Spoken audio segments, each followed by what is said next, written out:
Hello and welcome to But He's Catholic. I'm Tom, And I'm Ellie. and this week we're going to be discussing something that's quite current and has had a lot of discussion in the news recently. So, Ellie, what is your question for this week? Yeah, so it's, I guess, for people who are maybe listening in the future, we're at the point in time where Trump has criticised the Pope, Yep. the Iran war is going on, and the discussion on sort of the Catholic side of things is about, is it a just war? From what I read, a lot of Catholics, especially Catholic Republicans, are starting to say, well, actually, I've been against this war from the beginning because it's not a just war. And Trump's attack on the Pope is just making things worse. But I guess, to me, what is a just war? Like, I can think, like, logically what I think a just war looks like. And I know we covered it in, like, RSHE at school. But to Catholics, what is a just war? Yeah, okay. So we'll put the current war to one side. Yes.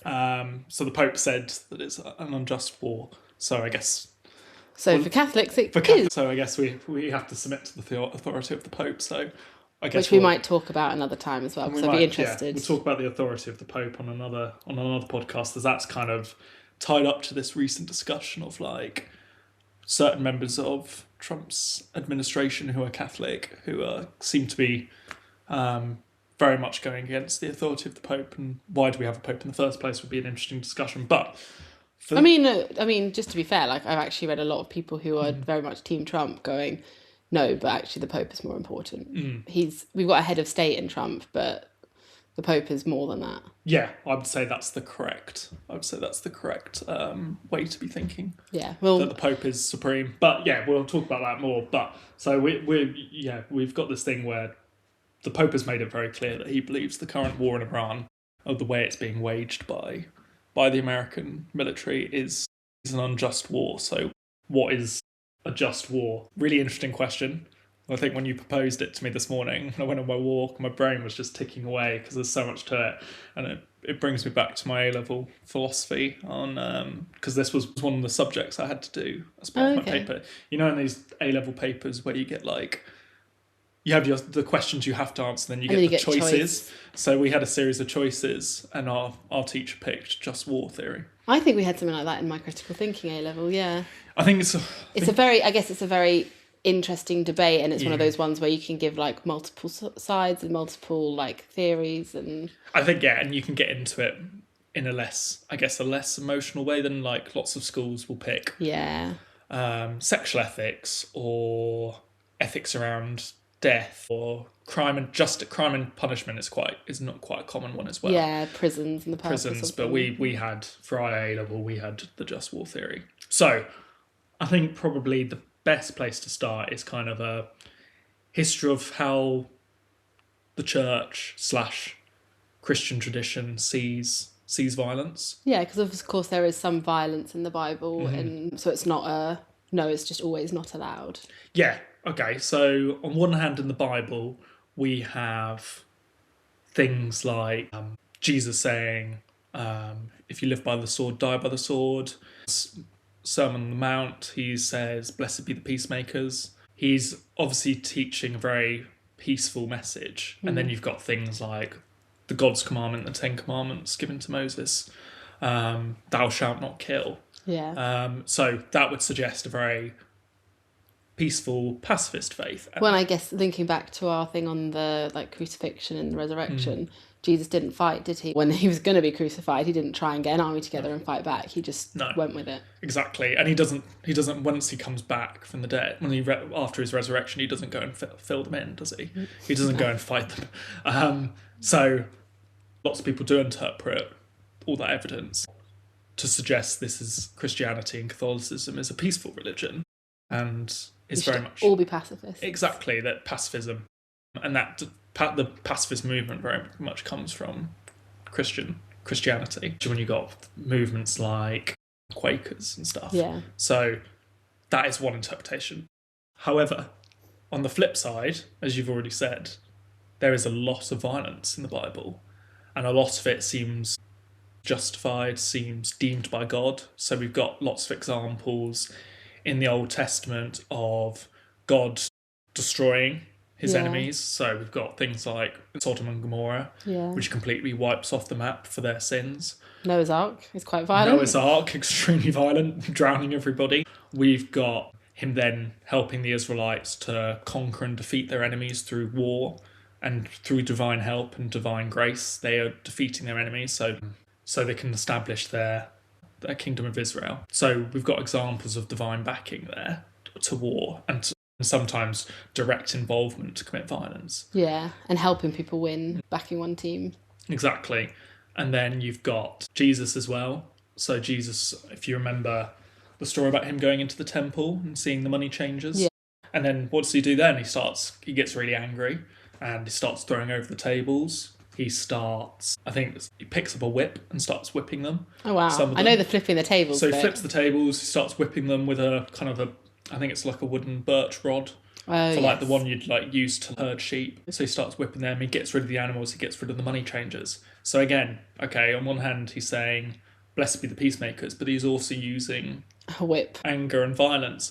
So I guess in the Bible we're seeing examples of being told to be peaceful and not harm each other.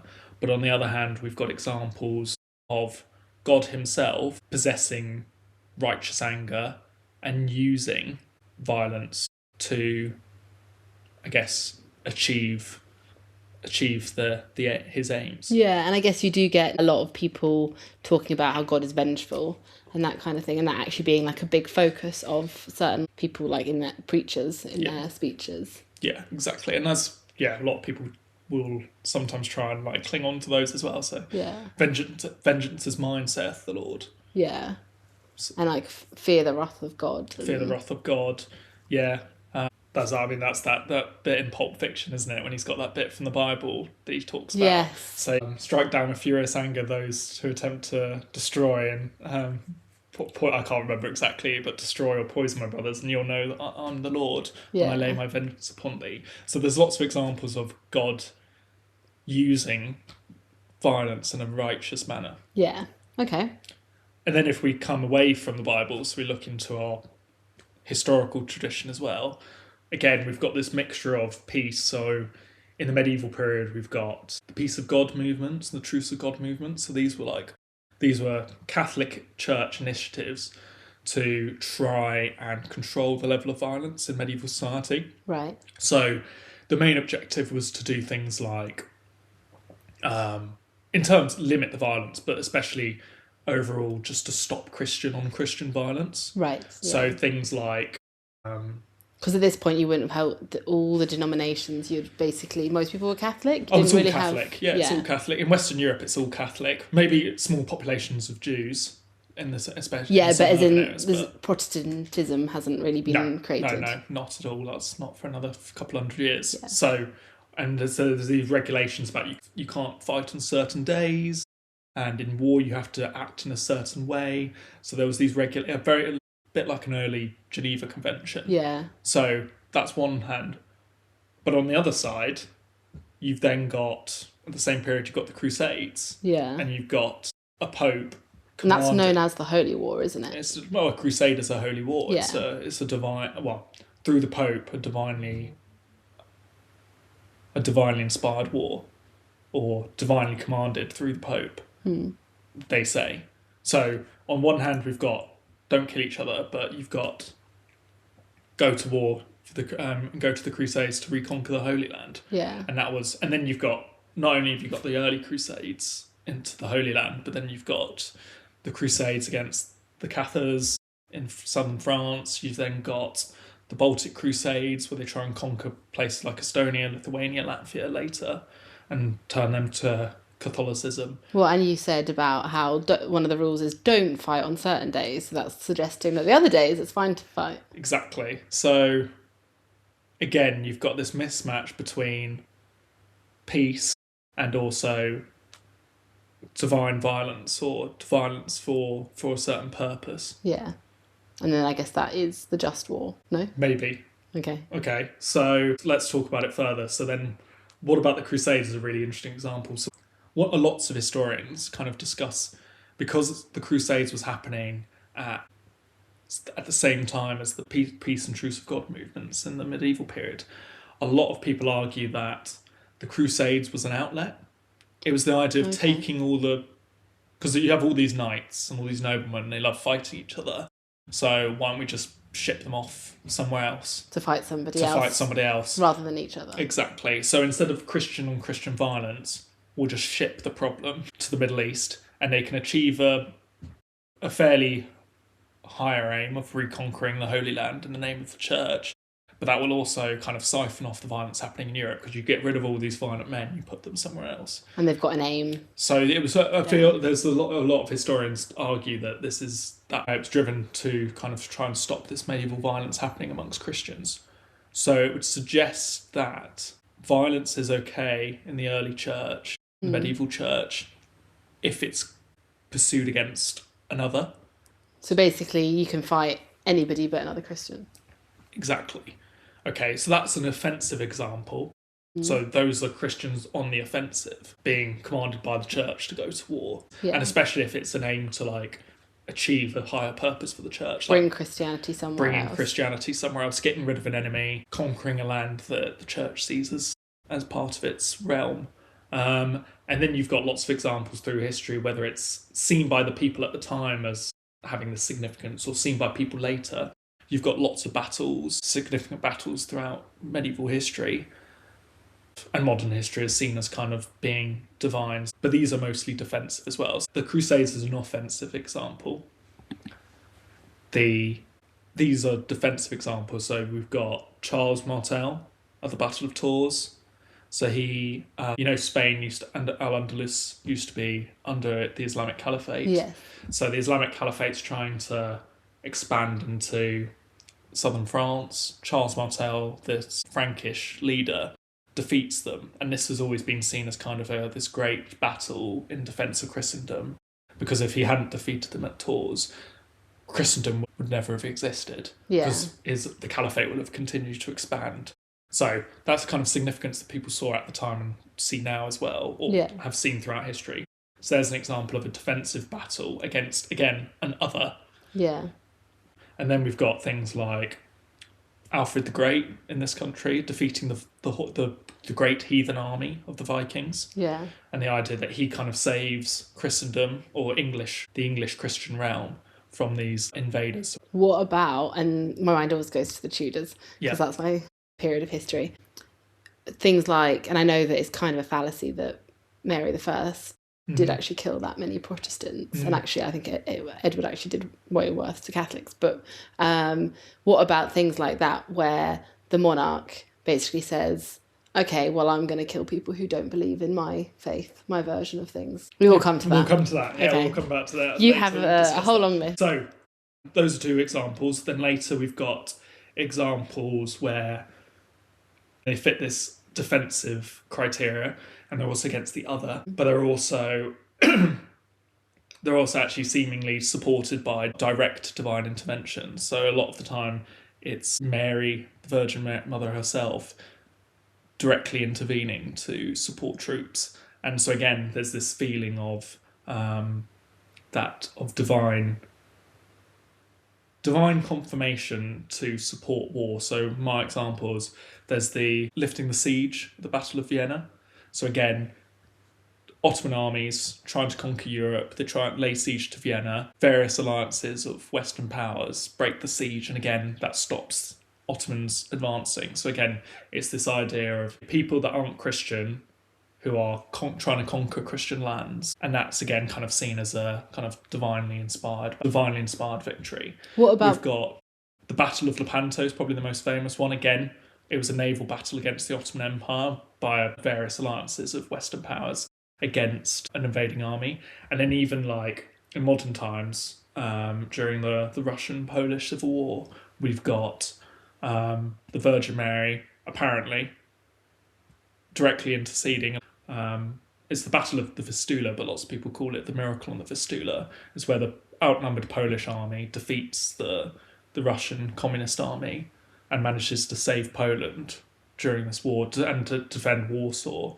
And lots of people claim they saw the Virgin Mary during the battle, and lots of people now and at the time kind of claimed that it was through her divine intervention that they were victorious. So we've got 3 examples there. Well, I was going to say about Joan of Arc often is cited as these miracles happened when she turned up. Obviously, that's not Catholics against another, but again, divine intervention. Yeah. I'm definitely maybe giving too much for the other side here, because they're supposed to be balanced, but I'm spending longer on talking about the battles. But now we'll come back to how we're supposed to be peaceful as well. I mean, even in fiction, so the 2 great works in English of like Christian theology, we've got Lord of the Rings. Yeah. And we've got C.S. Lewis, Chronicles of Narnia. Yeah. There's loads of war in that. There's loads of righteous battles. There's loads of good versus evil. Yeah. There's lots of war being used. One of the scenes in Lord of the Rings is based on one of the battles I just mentioned. Which one? So the lifting of the siege of the Battle of Vienna. Yeah. So there's the Winged Hussars, the Polish Winged Hussars, who helped the cavalry, who led the really massive cavalry charge. That's one of the last scenes in the Return of the King, the last Lord of the Rings film. Right. You know where there's like loads and loads of. Do you remember this cavalry charge? I know. I'm not a massive fan of Lord of the Rings, but I'm sure any listeners out there that are will know that last famous battle scene. So there's. Throughout what I've just said, there's all these examples of. There's this, what we call, in Catholicism, we have this sensus fidelium. So sensus fidelium literally means the sense of the faithful, the feelings of the faithful. And it's this supernatural ability to, in unison together, to be able to kind of discern the truth.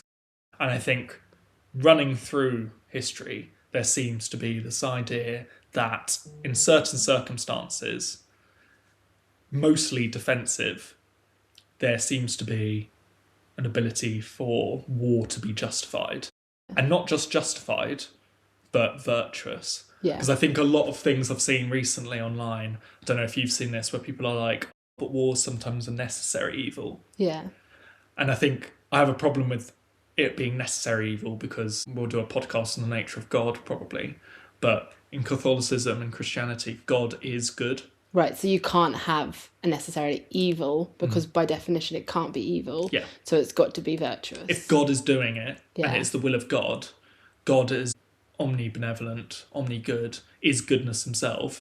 Yeah. He can't ever do anything bad. He's not like us, who we can be like, oh, probably shouldn't, but I'm going to. But here goes. If he does something, it is good. Because evil is we'll talk more about this, but evil is a privation of good, and he can't be less than he is. So I think I'm always, when people are like, oh, it's a necessary evil, I'm like, no. In certain situations, if what I'm saying is true and Catholicism is true, then war, it can be virtuous. Not just necessary evil, but good. Yeah. So there is clearly this fight between peace and love and pacifism on one side as interpreted by others, and holy war on the other. And there must be, because the Catholic Church is the bulwark of eternal truth. And so there must be some kind of like golden mean between this. Yeah. Mean, just in case you're wondering, mean is an average rather than a golden. I think it's like a middle ground. Yeah, I think Aristotle calls it is it the golden rule, the golden mean? But yeah, this kind of middle ground between pure pacifism, holy war on the other side. That there must be some kind of middle ground between these two. Yeah. So how do you know what that middle ground is? Who decides and how? So the Catholic Church over the last however many years, 2,000 years, has tried to work out what is this middle ground. That war, to an extent, must be justified. So, and this is what we call the just war theory. Do you think that middle ground shifts with like society? That's a really good question. So what I would say is, as I said, the Catholic Church is the holder of eternal truth. But the people in that church will be impacted by the time, or they'll be swayed one way or the other by the time in which they live. So I think the current papacy, or the papacy in modern times, is very much leans to the more pacifist side, because we're all a product of the post-World War II International Geneva Convention consensus. Don't want that to happen again, kind of. Exactly, never again kind of attitude. So they lean towards more pacifism. Whereas Urban II who's living in the medieval period and called the Crusades, because he's living in such a violent time, he's leaning towards the other side. But again, there is a middle ground, which is the eternal truth about this. The people with it, though the church embodies the or keeps the eternal truth, there is the people in the church who will be swayed one way or the other by current affairs and the time they live in, because we're all creatures of the age we live in. Yeah, and I think that comes up a lot in history, doesn't it? We're talking about any topic where it's like, when it's quite a long time ago, it's like you have to understand it was a very violent time anyway. This isn't extreme violence by their standard, it's kind of normalised, whereas to us it's like abhorrent. Yeah. So I think people would say belief shift. I'm saying no, the middle ground hasn't shifted, but the people are being swayed one way or the other. But there's still the middle ground, which is the truth, and the church has tried to discern what that is. So the middle ground is kind of quite wide, and no, the middle ground is not wide. Okay. It's just people being swayed one way or the other. But the church should, through its teaching authority, the church's role is to try and stay the course of the middle ground as much as possible. But as we're all human, we find it difficult not to be swayed by the age we live in. The church's job is to teach eternal truths. And the church has tried, in this, like all areas, to try and find that middle ground, that eternal truth that can't change. Yeah. And have they succeeded? Well, okay. Well, you will see. So the just war theory. So, got quite a long history. I love this stuff.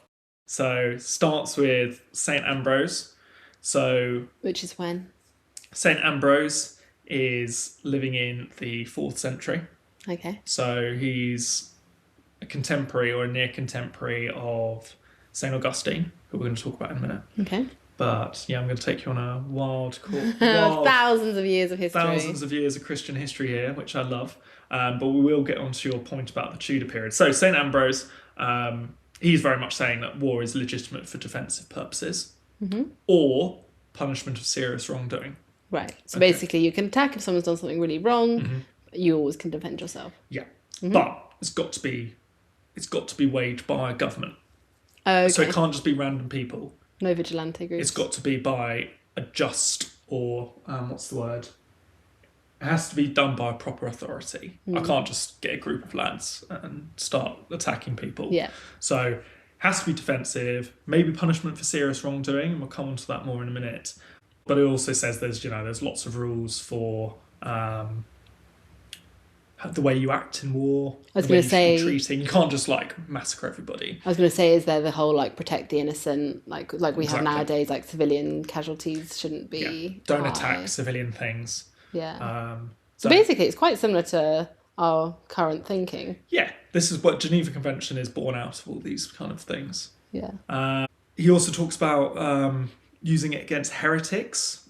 So what we were talking about earlier about, you were saying Tudors, and talk about whether a king can use his authority to punish or queen can punish heretics and wrongdoers. Christian tradition does suggest that a just authority can use that. Okay. So let's move on. So St. Ambrose kind of initially starts it.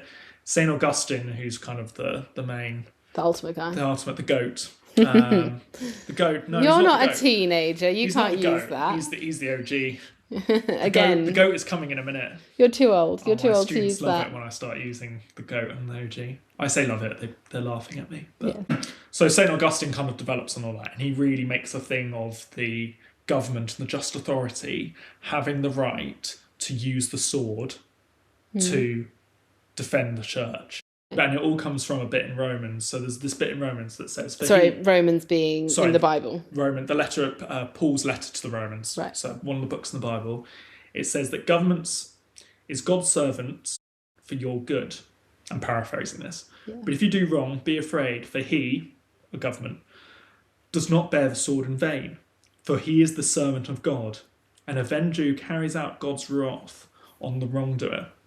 So he uses that verse to justify a government using a sword and violence to punish wrongdoers and also defend against enemies of the church. Just two things there. I guess one, when you're talking about governments, you're basically talking about the monarchy at this point in time. At this point, St. Augustine's kind of living in the twilight of the Roman Empire, so yes. Okay. So I guess I think his idea of government at the time, yes. I guess there's an emperor, monarchs. Yeah, I think by and large he is referring to monarchy. And I know that more modern, technically modern, but monarchy, you're anointed by God. That's how you are become the monarch. Is it the same back then as well?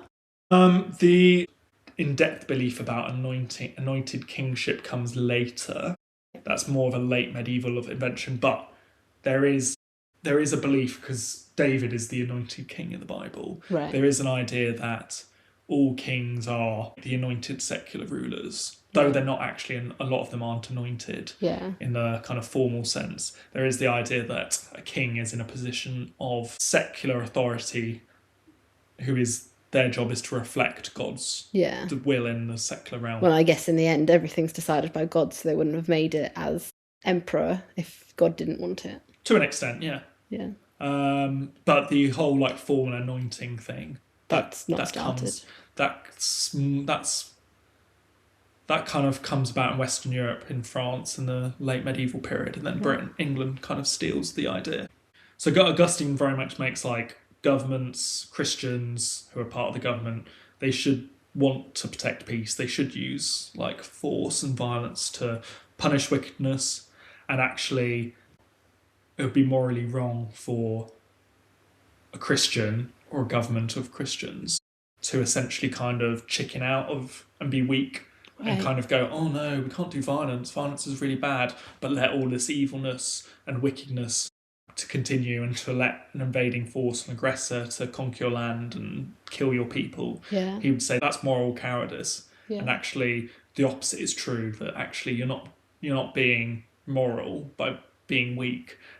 So he says, kind of really intriguingly, he says that they, the government, who have waged war in obedience to the divine command or in conformity with his laws, have represented in their persons the public justice or the wisdom of government, and in this capacity have put to death wicked men. Such persons have by no means violated the commandment, thou shalt not kill.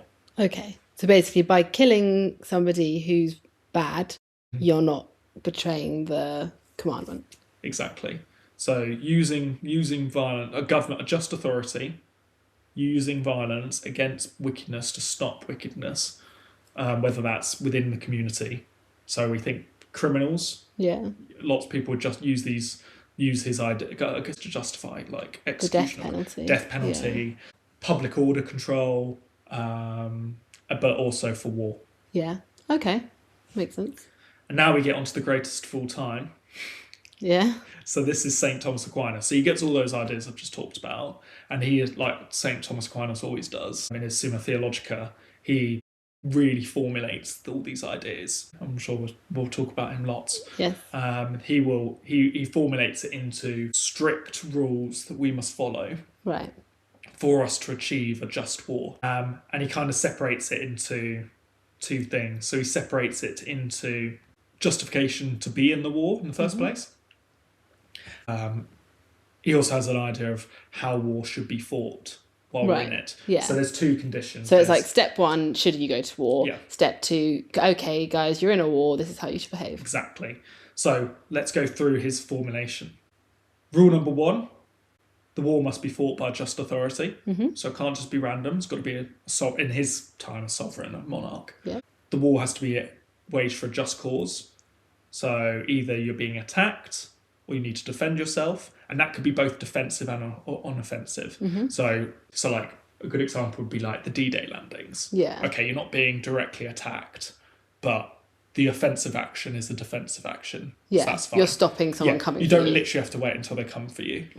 That's fine. But it's got to be for a just cause. It can't be because I want oil or I want to steal some land. It has to be essentially for defensive purposes. Thirdly, has to be to promote good, has to have the right intent. So it's to avoid evil, it's to gain peace. And then during the war, you have to act without cruelty. It's got to be proportional. So while you're in the conflict, you can't just like carpet bomb everything. You have to target specific things. You can't use more violence than is necessary.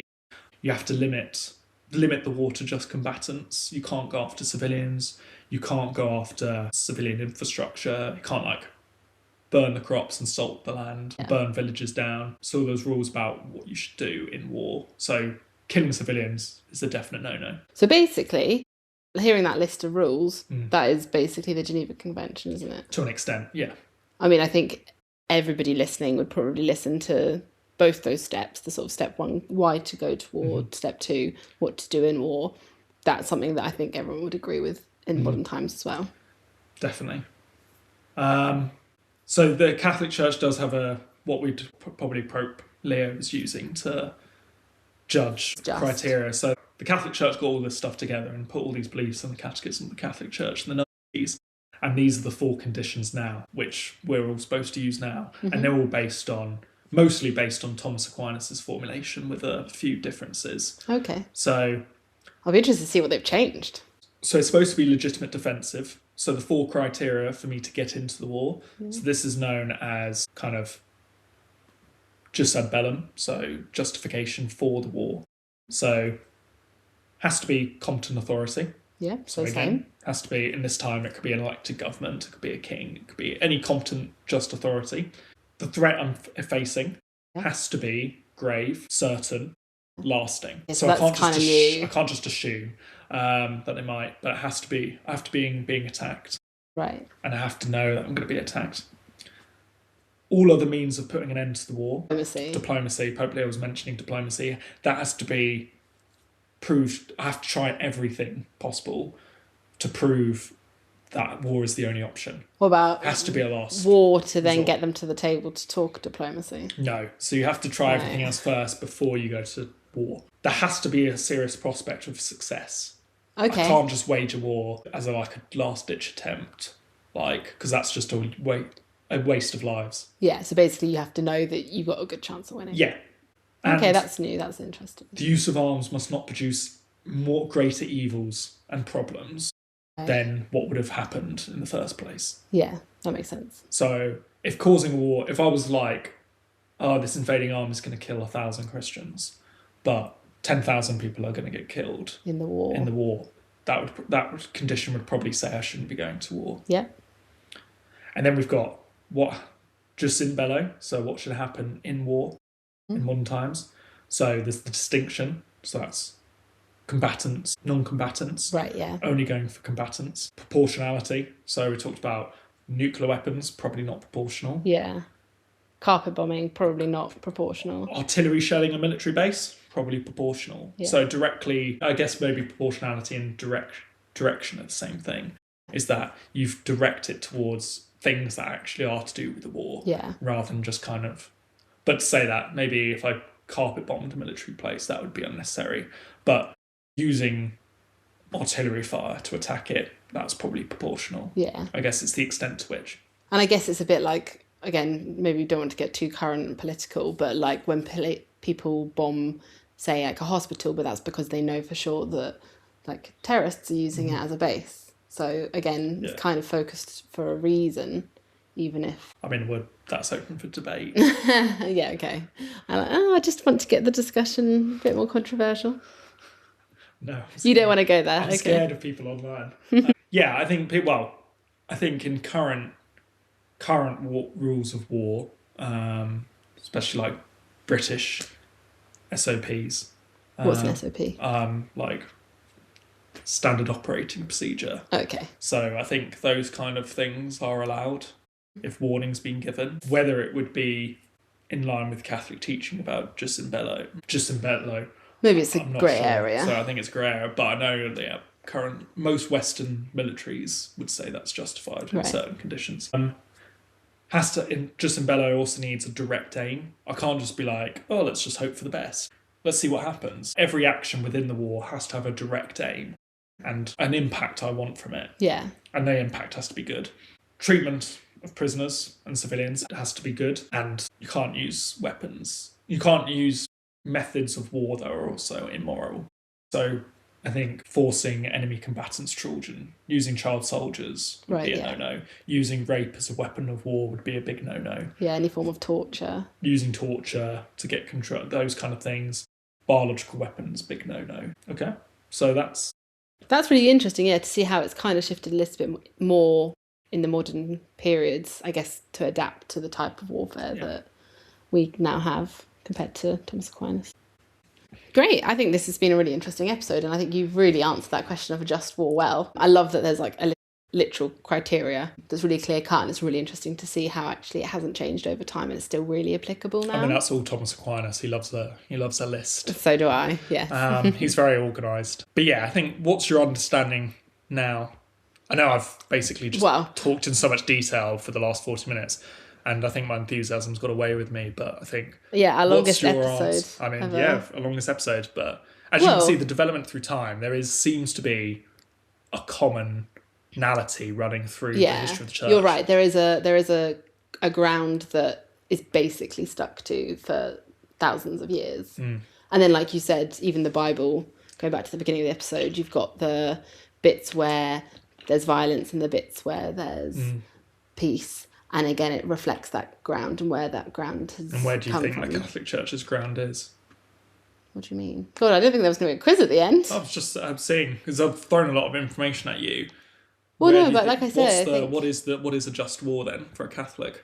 Well, the things that you've just listed, the four... Yeah. I'm not going to list them back because our listeners will get really bored. But yeah, basically, the list you've just read out, that is,